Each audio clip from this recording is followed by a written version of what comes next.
আসসালামু আলাইকুম। আজ ১৩ই জুলাই ২০২৬ সোমবার। শুরু করছি চেঞ্জ টিভি প্রতিদিনের গল্প অনুষ্ঠান। দর্শক, আপনাদের সঙ্গে রয়েছি আমি আবিদ আজম। শুরুতেই সংবাদ শিরোনাম। মোদির বিরুদ্ধে আদালতে ঐতিহাসিক বিজয় অর্জন করলেন থালাপতি। হাসিনাকে নিয়ে বিজেপি সরকার ও বাংলাদেশের পাল্টাপাল্টি অবস্থান। জানা গেল কে জিততে পারে বিশ্বকাপ ফুটবলের শিরোপা। এবার বিস্তারিত। পবিত্র ঈদুল আজহা ও অন্যান্য যে কোনো দিনে ভারতের তামিলনাড়ুতে গরু জবাই নিষিদ্ধ ঘোষণা করে রায় দিয়েছিলেন মাদ্রাজ হাইকোর্ট। আর এই রায়কে চ্যালেঞ্জ করে সুপ্রিম কোর্টের দ্বারস্থ হয়েছিল থালাপতি বিজয়ের নেতৃত্বাধীন টিভিকে সরকার। এবার এই চ্যালেঞ্জে প্রাথমিক জয় অর্জন করেছে থালাপতি সরকার।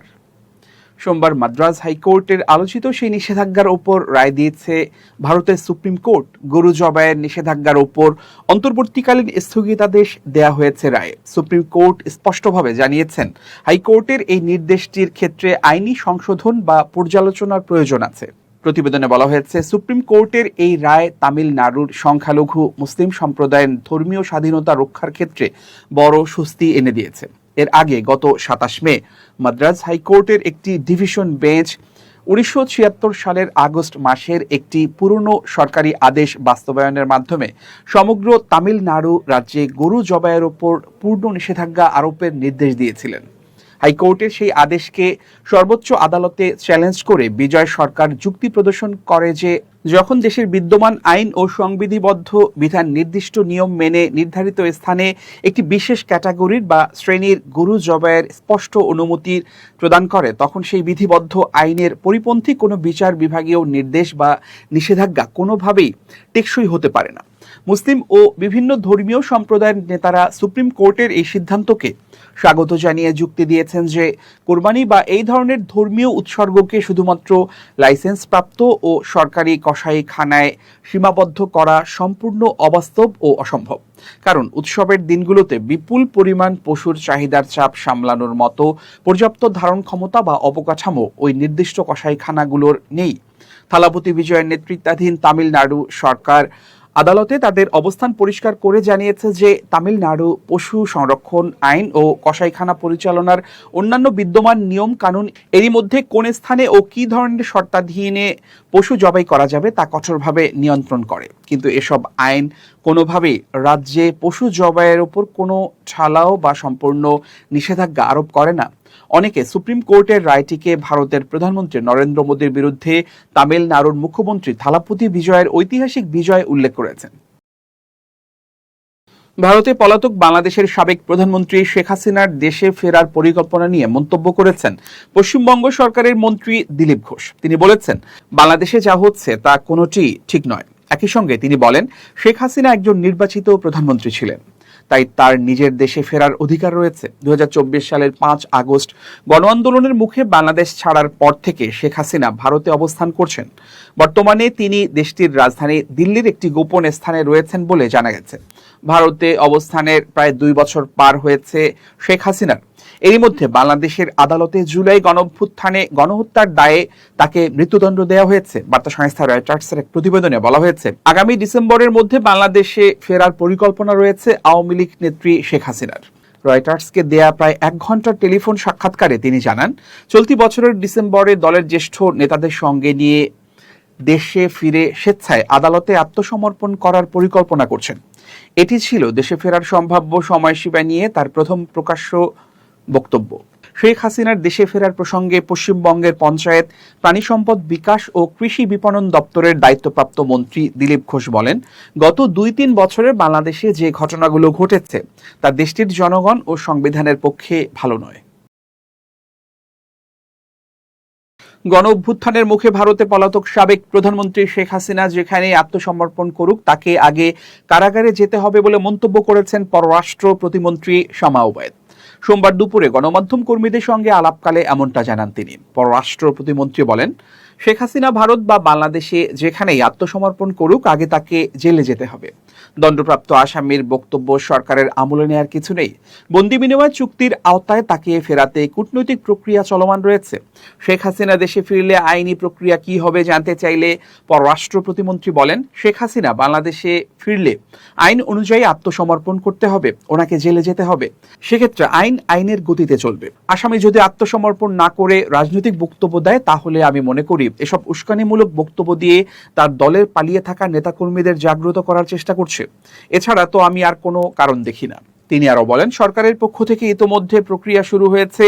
যে কোনো দেশের সঙ্গে আমাদের যে প্রক্রিয়া আছে কূটনীতিতে, সেটা চলছে এবং যে কোনো আসামি যদি আত্মসমর্পণ করে বাংলাদেশের বিদ্যমান আইনের আওতায় যা প্রয়োজন সেটাই হবে। শেখ হাসিনার আত্মসমর্পণ নিয়ে এক প্রশ্নের জবাবে শামা ওবায়েদ বলেন, উনি কি ভারতের নাগরিক? তাহলে ওখানে থানায় কি করবে না করবে এটা ওনার ব্যাপার, সেটা তো আমার ব্যাপার না। একটা আসামি কোথায় আত্মসমর্পণ করবেন এটা একেবারে ওনার ব্যাপার এবং এখানে সরকারের কোনো বিষয় না। উনি বিদেশে বাংলাদেশের মিশনে আত্মসমর্পণ করুক বা বাংলাদেশে এসে আত্মসমর্পণ করুক, প্রক্রিয়া একই, ওনাকে জেলে যেতে হবে। ওনার যে সাজা তা মুখোমুখি হতে হবে। আরেক প্রশ্নের জবাবে প্রতিমন্ত্রী বলেন, একজন আসামি কি বক্তব্য দেয় সেটা বাংলাদেশ সরকারের আমলে নেয়ার কথা না এবং নেবে না। বাংলাদেশের আইন অনুযায়ী একজনের সাজা হয়েছে, ইতোমধ্যে তিনি সাজাপ্রাপ্ত। আমাদের যে প্রক্রিয়া সেটা আগে থেকে চলমান আছে। এটা নতুন করে আর নতুন প্রক্রিয়ায় চলার কোনো অবস্থা নেই। ভারতের কলকাতার নেতাজি সুভাষচন্দ্র বসু আন্তর্জাতিক বিমানবন্দরের ভেতর অবস্থিত 136 বছরের পুরনো গৌরীপুর জামে মসজিদে স্থানীয়ভাবে বাকড়া মসজিদ নামে পরিচিত সাময়িকভাবে নামাজ আদায় বন্ধ করা হয়েছে এবং এটি বিমানবন্দর এলাকা থেকে স্থানান্তরের উদ্যোগ নেওয়া হয়েছে। উড়োজাহাজ চলাচল ও যাত্রীদের নিরাপত্তার স্বার্থে এবং বিমানবন্দরের রানওয়ে সম্প্রসারণের সুবিধার্থে এই সিদ্ধান্ত নেওয়া হয়েছে বলে কর্তৃপক্ষ জানিয়েছে। ঐতিহাসিক এই মসজিদটি বিমানবন্দরের সেকেন্ডারি বা দ্বিতীয় রানওয়ে থেকে মাত্র 165 মিটার দূরে অবস্থিত। বিমানবন্দর কর্তৃপক্ষের দাবি, দীর্ঘদিন ধরে মসজিদটির অবস্থানের কারণে রানওয়ে সম্প্রসারণ ও বড় আকারের উড়োজাহাজ জরুরি অবতরণের ক্ষেত্রে বড় ধরনের নিরাপত্তার ঝুঁকি তৈরি হচ্ছিল। শনিবার থেকে সাধারণ মানুষের জন্য মসজিদে প্রবেশের বিশেষ অনুমতি বা গেট পাস দেয়া বন্ধ করে দেওয়া হয়েছে। এর ফলে সেখানে সাময়িকভাবে নামাজ আদায়ও বন্ধ রয়েছে। কেন্দ্র ও রাজ্য সরকারের যৌথ আলোচনা এবং স্থানীয় প্রশাসন, বিমানবন্দর কর্তৃপক্ষ ও মসজিদ কমিটির একাধিক বৈঠকের পর মসজিদটির বিমানবন্দর চত্বরের বাইরের কোনো নিরাপদ স্থানে স্থানান্তরের প্রক্রিয়া শুরু হয়েছে। এক পক্ষের দাবি, বিমানবন্দরের প্রবেশ পথ সংস্কার ও 3 দিনের জরুরি কাজের জন্য প্রবেশাধিকার সাময়িক স্থগিত করা হয়েছে। তবে মসজিদ কমিটির সভাপতি এবং পশ্চিমবঙ্গের সাবেক মন্ত্রী মাওলানা সিদ্দিকুল্লাহ চৌধুরী অভিযোগ করেছেন, কোনো পূর্ব নোটিশ ছাড়াই সিআইএসএফ মোতায়েন করে জোরপূর্বক মসজিদের গেট বন্ধ করে দেওয়া হয়েছে। মসজিদ পরিচালনা কমিটি জানিয়েছে, বিমানবন্দরের উন্নয়ন ও নিরাপত্তার স্বার্থে তারা সহযোগিতা করতে আগ্রহী। তবে স্থানান্তরের সময় মসজিদের ধর্মীয় মর্যাদা ও ঐতিহাসিক গুরুত্ব যেন যথাযথভাবে সংরক্ষিত হয় সেই বিষয়টি নিশ্চিত করার অনুরোধ জানানো হয়েছে। এদিকে বিমানবন্দর কর্তৃপক্ষ মসজিদ কমিটিকে বিমানবন্দরের বাইরে আরও বড় ও আধুনিক একটি নতুন মসজিদ নির্মাণের প্রস্তাব দিয়েছে। এই বিষয়ে দুই পক্ষের মধ্যে আলোচনা অব্যাহত রয়েছে। নতুন স্থানে ধর্মীয় কার্যক্রম নির্বিঘ্নে পরিচালনার সব ধরনের ব্যবস্থা রাখা হবে বলেও জানানো হয়েছে। স্থানীয় বাসিন্দাদের কাছে গৌরীপুর জামে মসজিদ শুধু একটি উপাসনালয় নয়, বরং দীর্ঘদিনের ঐতিহ্য ও ইতিহাসের একটি অংশ। তাই স্থানান্তরের সিদ্ধান্তে আবেগ থাকলেও অনেকেই উন্নয়ন ও নিরাপত্তার স্বার্থে আলোচনার মাধ্যমে গ্রহণযোগ্য সমাধানের পক্ষে মত দিয়েছেন। প্রশাসনের পক্ষ থেকে জানানো হয়েছে, সংশ্লিষ্ট সব পক্ষের সঙ্গে সমন্বয় করেই পরবর্তী পদক্ষেপ নেওয়া হবে। নতুন মসজিদ নির্মাণ, স্থানান্তরের সময়সূচি এবং ধর্মীয় আনুষ্ঠানিকতা নিয়ে পরিকল্পনা চূড়ান্ত হলে তা আনুষ্ঠানিকভাবে জানানো হবে। বর্তমানে মসজিদে প্রবেশ বন্ধ থাকলেও আলোচনার মাধ্যমে একটি গ্রহণযোগ্য সমাধানে পৌঁছানোর চেষ্টা অব্যাহত রয়েছে। 6 নবজাতকের মৃত্যুর ঘটনায় রাজধানীর আদ্দিন মেডিকেল কলেজ হাসপাতালের নিবন্ধন বাতিল করেছে সরকার। তবে হাসপাতাল কর্তৃপক্ষ ভেন্টিলেশন ব্যবস্থা উন্নত করতে মন্ত্রণালয়ের কাছে একটি প্রস্তাবনা পাঠিয়েছে। এজন্য স্বাস্থ্য ও পরিবার কল্যাণ মন্ত্রণালয়ের টিম হাসপাতালটি পরিদর্শন করবে বলে জানিয়েছেন স্বাস্থ্যমন্ত্রী সর্দার মোহাম্মদ সাখাওয়াত হোসেন। পরিদর্শনের প্রতিবেদন পাওয়ার পর হাসপাতালটির ব্যাপারে নতুন সিদ্ধান্ত আসবে বলে জানিয়েছেন মন্ত্রী। সোমবার দুপুরে সচিবালয়ে মন্ত্রণালয়ের সভাকক্ষে আয়োজিত এক সংবাদ সম্মেলনে মন্ত্রী এসব কথা বলেন। স্বাস্থ্যমন্ত্রী জানান, 6 নবজাতকের মৃত্যুর ঘটনার পরপরই সরকার প্রয়োজনীয় ব্যবস্থা গ্রহণ করেছে এবং ক্ষতিগ্রস্ত পরিবারগুলোকে সহায়তার আশ্বাস দিয়েছে। দুর্ঘটনার পর থেকেই হাসপাতালটির অবকাঠামো পুনর্গঠনে কাজ চলছে। মন্ত্রী বলেন, 6 জন মানুষ মারা যাওয়ার পর আমরা তাৎক্ষণিক ব্যবস্থা নিয়েছি। হাসপাতাল কর্তৃপক্ষ ইতোমধ্যে আইসিইউ ইউনিটের দরজা জানালা সহ অবকাঠামো পরিবর্তনের কাজ শুরু করেছে। তারা ভেন্টিলেশনের ব্যবস্থা উন্নত করার জন্য একটি প্রস্তাবনা পাঠিয়েছে। আমরা দ্রুতই একটি পরিদর্শন টিম পাঠাবো। পরিদর্শন শেষে যদি সবকিছু যৌক্তিক মনে হয় তবে সরকার পরবর্তী সিদ্ধান্ত গ্রহণ করবে। জানাবো মধ্যপ্রাচ্য প্রসঙ্গ। কুয়েতে অবস্থিত মার্কিন বাহিনীর একটি সামরিক ঘাঁটিতে হামলা চালিয়ে হিমার্স ক্ষেপণাস্ত্র লঞ্চার ধ্বংসের দাবি করেছে ইরান। দেশটির আধা সরকারি বার্তা সংস্থা ফার্স নিউজ এ তথ্য জানিয়েছে। পরে Islamic revolutionary guard corps IRGC এক বিবৃতিতে হামলার দাবি নিশ্চিত করে। আইআরজিসির দাবি, কুয়েতে থাকা যুক্তরাষ্ট্রের ভূমি থেকে ভূমিতে নিক্ষেপযোগ্য ক্ষেপণাস্ত্র ব্যবস্থার একটি ঘাঁটিকে লক্ষ্য করে ড্রোন হামলা চালানো হয়েছে। এতে দুটি হিমার্স ক্ষেপণাস্ত্র লঞ্চার এবং ক্ষেপণাস্ত্র সংরক্ষণাগারে আগুন লেগে সেগুলো সম্পূর্ণ ধ্বংস হয়ে যায়। বিবৃতিতে আরও বলা হয়েছে, এসব হিমার্স লঞ্চার থেকে ইরানের উপর ক্ষেপণাস্ত্র হামলার প্রস্তুতি চলছিল। তবে হামলায় ঠিক কতটি লঞ্চার ধ্বংস হয়েছে সে বিষয়ে বিস্তারিত তথ্য দেয়নি আইআরজিসি। তাদের দাবি, রোববারের এই অভিযানে কুয়েতে অবস্থিত মার্কিন ঘাঁটিতে অন্তত 3 মার্কিন সেনা নিহত এবং আরো কয়েকজন আহত হয়েছেন। এদিকে যুক্তরাষ্ট্রের পক্ষ থেকে ইরানের এ দাবির বিষয়ে তাৎক্ষণিক কোনো মন্তব্য বা নিশ্চিত তথ্য পাওয়া যায়নি। হিমার্স বা high mobility artillery rocket system যুক্তরাষ্ট্রের তৈরি একটি হালকা ট্রাক ভিত্তিক ও উচ্চ নির্ভুল সম্পন্ন বহুমুখী রকেট উৎক্ষেপণ ব্যবস্থা, যা দীর্ঘ পাল্লার নির্ভুল হামলার জন্য ব্যবহৃত হয়। ইসরায়েলের আগামী 27 অক্টোবর জাতীয় নির্বাচন অনুষ্ঠিত হতে যাচ্ছে।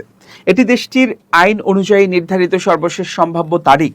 গাজায় যুদ্ধ শুরুর পর প্রধানমন্ত্রী বেনিয়ামিন নেতানিয়াহুর নেতৃত্বের উপর এই নির্বাচনকে অনেকেই গুরুত্বপূর্ণ জনমত যাচাই হিসেবে দেখছেন। ইসরায়েলের পার্লামেন্ট নেসেট নির্বাচনের তারিখ ঘোষণা করেছে। প্রতিবেদনে বলা হয়েছে, চলতি মেয়াদের শেষ অধিবেশন আগামী শুক্রবার অনুষ্ঠিত হবে। এর মাধ্যমে নেতানিয়াহুর কট্টর ডানপন্থী জোট সরকার পূর্ণ 4 বছরের মেয়াদ শেষ করবে, যা গত 50 বছরে প্রথম।